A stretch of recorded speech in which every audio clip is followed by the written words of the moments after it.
All right, happy Monday, fifth graders, and here is our science lesson today. So, we're going to finish up talking about physical and chemical changes. So, today we are going to go through and talk about the differences between the two. So, we're going to start, and I'm just going to talk through each of these as we go and explain why each one would be a physical change and why each one would be a chemical change. Now, a physical change is a change that alters a substance, so there's a change happening, but it is a change that does not cause a permanent damage or cannot be reversed. So, physical changes, in theory, we can reverse them. We can make them go back into whatever they were going to be before. Chemical changes are not reversible. So, whatever that object is, it is forever changed by that chemical reaction.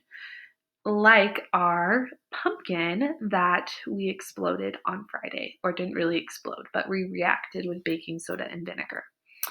So, we will start with water boiling. And water boiling would be an example of physical change because I can unboil the water. I can make the heat go down, and it is a physical change. Ice melting, same thing. If I have an ice cube and it melts into water, I can refreeze the ice cube and turn it back into an ice cube.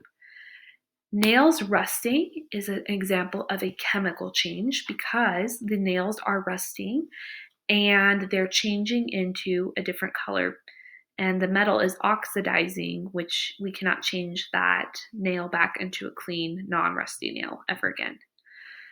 Baking bread would be an example of chemical change anytime we're baking something because we cannot undo the cake into its individual ingredients again.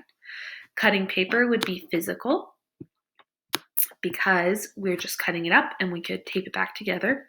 Ice cream melting would be physical. Crumpling paper would be physical. Bleaching clothes would be a chemical change because we're going to be changing the color of the clothes and removing that stain, and we can't put it back. Bending metal would be a physical change. A tablet dissolving into water would be chemical.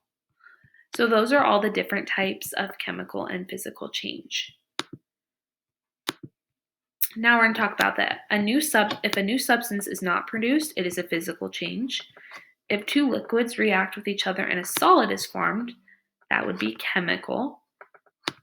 The change is reversible. That would make it physical. One or more new substances are created. So if we're creating something new comes out of it, then we're definitely working with a chemical change. Liquid water freezes into solid water. That would be a physical change. A gas is released in the form and there's bubbles. That would be a sign of chemical change. Food rots, causing it to change colors and begin to smell. That is a chemical change.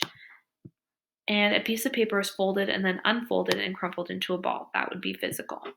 So your job today, fifth graders, after watching this video, is that you are going to take this physical and chemical change quiz. It's under Monday, October, or not October, we're in November now. Monday, November 2nd. You're going to open it up. You're going to put your name on it. You're going to answer the questions. Which of the following describes a physical or a chemical change? An ice cream cone melting on a countertop is an example of. Which statement is true about physical change? What type of change is involved when a nail rusts? Explain your answer. You would say blank. So you put chemical or physical change. And then the big thing here, fifth graders, is please explain why it's physical or chemical. And then the same thing with cutting and folding paper. So good luck, and let me know if you have any questions.